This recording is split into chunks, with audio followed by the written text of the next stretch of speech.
समुद्र के तूफान को बेहद खतरनाक और डरावना माना जाता है, खासकर जब वह अचानक आता है और बड़ी तबाही मचाता है।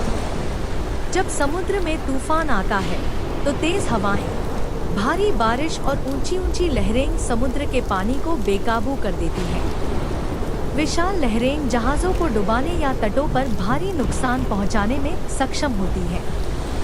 इन तूफानों में अक्सर बिजली की कड़कड़ाहट और बादलों की गड़गड़ाहट भी सुनाई देती है, जिससे माहौल और भयानक हो जाता है।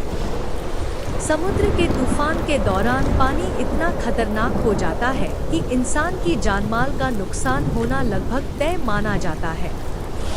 नाविक और मछुआरे ऐसी स्थिति से बचने के लिए अक्सर तूफान से पहले किनारे लौटने की कोशिश करते हैं, क्योंकि समुद्र के बीच फंसने पर बच पाना मुश्किल होता है। समुद्र के तूफान की भयावहता का अंदाज़ा इसी बात से लगाया जा सकता है कि इसके बाद तटों पर बाढ़, भूस्खलन और बड़े पैमाने पर तबाही देखने को मिलती है। समुद्र के तूफान को चक्रवात या तूफानी बवंडर भी कहा जाता है, और यह तब बनते हैं जब समुद्र के ऊपर की हवा बहुत गर्म हो जाती है, जिससे हवा ऊपर उठती है और एक निम्न दाब का क्षेत्र बनता है। इस निम्न दाब वाले क्षेत्र के चारों ओर हवाएं तेजी से घूमने लगती हैं, जिससे चक्रवात का निर्माण होता है। तूफान के दौरान समुद्र में उठने वाली लहरें 30 से 40 फीट तक ऊंची हो सकती हैं। ऐसे तूफानों में सबसे ज़्यादा खतरा जहाज़ों को होता है, क्योंकि वे विशाल लहरों और तेज़ हवाओं का सामना नहीं कर पाते। तूफान की शक्ति इतनी भयानक होती है कि यह बड़े जहाज़ों को भी पलट सकता है और उन्हें समुद्र में डुबो सकता है।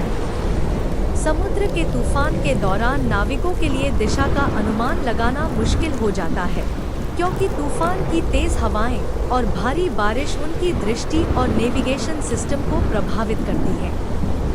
इसके अलावा बिजली की चमक और बादलों की गर्जना से भय का माहौल और बढ़ जाता है।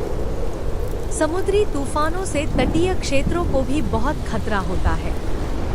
जब ये तूफान तट से टकराते हैं तो ये स्टॉर्म सर्ज पैदा करते हैं, यानी समुद्र का पानी सामान्य स्तर से कई फीट ऊंचा हो जाता है और तेजी से जमीन की तरफ बढ़ता है, जिससे भारी बाढ़ आ जाती है।